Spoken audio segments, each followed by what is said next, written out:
대통령께서는 감사원의 서면 조사 요구가 대단히 무례한 짓이다라는 말씀을 하셨습니다. 국정의 최고 책임자로서 지난 5년간 복무했던 기관에 대한 모욕 같은 것을 느끼고 계신 것이 아닌가. 어쨌든 좀 겸허한 마음으로 대응을 해주시는 게 더 낫지 않겠나 이런.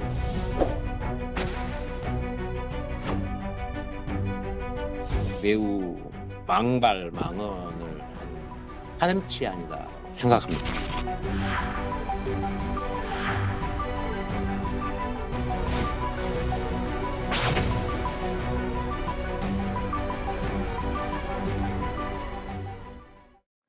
문재인 전 대통령이 서해 공무원 피격 사건과 관련해서 감사원의 서면 조사 통보에 대단히 무례한 짓이다라면서 불쾌감을 드러냈다는 소식 어제 전해드렸죠.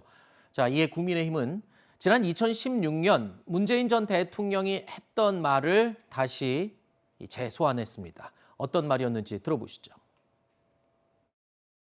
법 앞에는 만인이 평등합니다. 성역이 있을 수 없습니다. 대통령도 범죄 행위를 했다면 당연히 수사받아야 하고, 그 대통령은 설령 피의자가 아니더라도 앞장서서 국민들에게 진실을 밝힐 그런 책무가 있다고 생각합니다.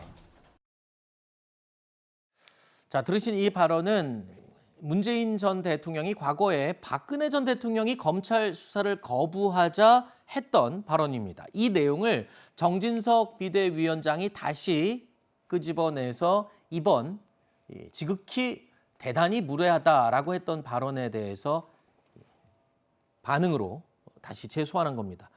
어떻게 생각하세요? 대단히 무례하다. 저는 이게 문재인 정부가 집권하는 기간 동안에 만약에 그 특징을 한마디로 묘사한다면 내로남불이라고 생각을 합니다. 많은 국민들이 내로남불에 대해서 분노하고 길거리에 쏟아져 나왔던 기억이 나는데요. 근데 지금 문 전 대통령 저 말씀을 들으면 저 내로남불을 퇴임 후에도 저렇게 하시는구나 이런 생각이 들게 됩니다. 국민의 생명과 재산을 지키는 것은 어느 정부든 그 정부에게 주어진 최고의 과제입니다. 의무입니다. 그런데 서해 공무원 피살 사건은 정부가 우리 국민이 이게 가서 월북을 했다라도 마찬가지인데요.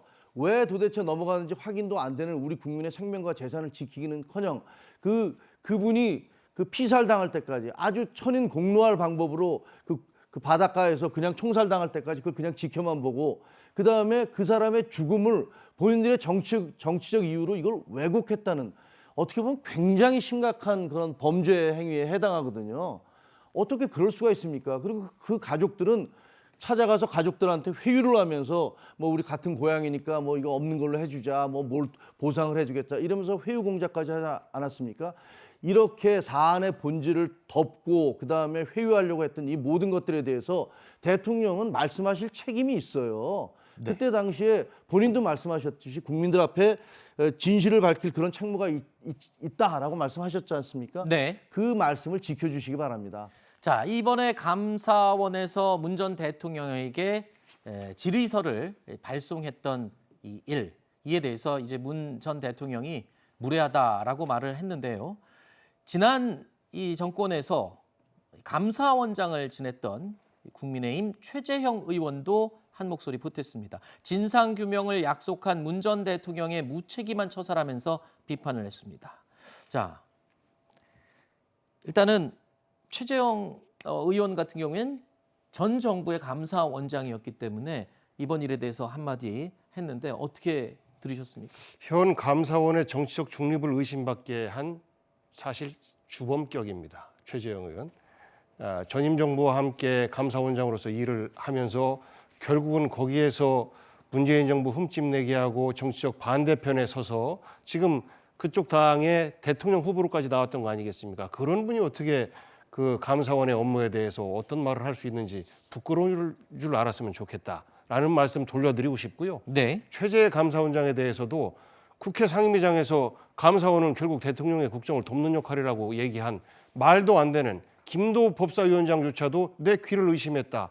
라고 말할 정도로 말도 안 되는 사고를 갖고 있는 감사원장이에요. 결국은 새로운 대통령에게 납죽 엎드려서 감사원의 어떤 그 관계자들의 어떤 정치적 보복 이로부터 피하기 위해서 사실상 먼저 충성 경쟁을 하고 있는 것 아닌가 이런 의심을 받을 수밖에 없습니다. 네. 문재인 대통령의 대통령 되기 이전의 발언은 정치인으로서 당연히 교과서적인 발언 할 수 있는 것이고요. 그리고 이 서해 피격 사건과 관련해서 충분히 정부의 입장은 다 전달해 드렸다라고 생각합니다. 네. 사건의 배경에 대해서도 알지 않습니까? 코로나가 터지고 나서 북에서 전체 국경을 다 봉쇄하고 살아있는 생물 하나 못 넘어오게 하겠다라는 입장을 밝힌 지 불과 얼마 안 되는 그런 시기였어요. 우리가 금강산에서 박왕자치 피살 사건 때와 이번 거를 한번 비교해 봤을 때 그래도 문재인 정부 때는 강력하게 우리가 반발하고 이의를 제기하고 하면서 북으로부터의 공식적인 사과까지 받아냈단 말입니다. 네. 그런데 박왕자치 사건 때는 북한으로부터의 어떤 유감 표명 한마디도 못 들었어요. 결국 이것이 우리가 분단된 대한민국에 살고 있기 때문에 일어나는 이런 어떤 그 아픔들인데 이것을 문재인 정부에서 일어난 것은 전부 다 대통령의 탓이고 이명박 정부에서 일어난 일에 대해서는 결국은 분단 탓이다. 이렇게 얘기를 하거나 혹은 이전 정부의 유화 정책 때문이었다라고 한다면 우리 대한민국의 평화는 도대체 언제쯤 찾아올 수 있는 것이겠습니까? 네. 최재형 전 감사원장이 감사를 한 것은 그 문재인 정부에서 말도 안 되는 원전 정책을 펴는 것들의 문제점들을 감사를 한 것이었고요. 그 감사 결과가 나오기도 전에 국회에서 민주당 의원들이 일제히 달려들어서 감사원장 사퇴해라, 그러려면 정치해라 이런 식으로 몰아붙였던 거 국민들이 다 보고 봤습니다. 목격을 했습니다. 그리고 이 문제가 되니까 결국은 산자부 공무원들이 듣도 보도 못하게 새벽에 들어가서 서류를 조작하고 증거를 인멸하다가 결국은 다 구속된 거 아닙니까? 그 최재형 감사원장의 감사가 제대로 된 거 아닙니까? 그 부분을 문제가 있다고 지적하는 것은 감사원에 원래 해야 될 임무를 하지 말라는 것. 알겠습니다. 쉽게 얘기하면 정권 감사만 해라 이런 얘기이기 때문에 도저히 받아들일 수 없습니다. 알겠습니다. 자, 일단 국민의힘에서는요, 이 문 전 대통령의 대단히 무례한 짓, 이 발언을 놓고 연일 비판의 목소리를 높이고 있습니다. 문재인 전 대통령의 발언을 이렇게 보면은 저는 아직도 대통령으로 좀 착각하고 있는 건 아닌지 모르겠고요. 답변하지 못하면 답변하지 못할 사유를 말씀하시면 되지. 나에게 묻는 게 무례하다. 이것은 저는 너무 과민 반응이라고 보고 그러다 보니까 오히려 이게 무슨 큰 문제가 있나 왜 이러지 하는 생각을 가지게 됩니다.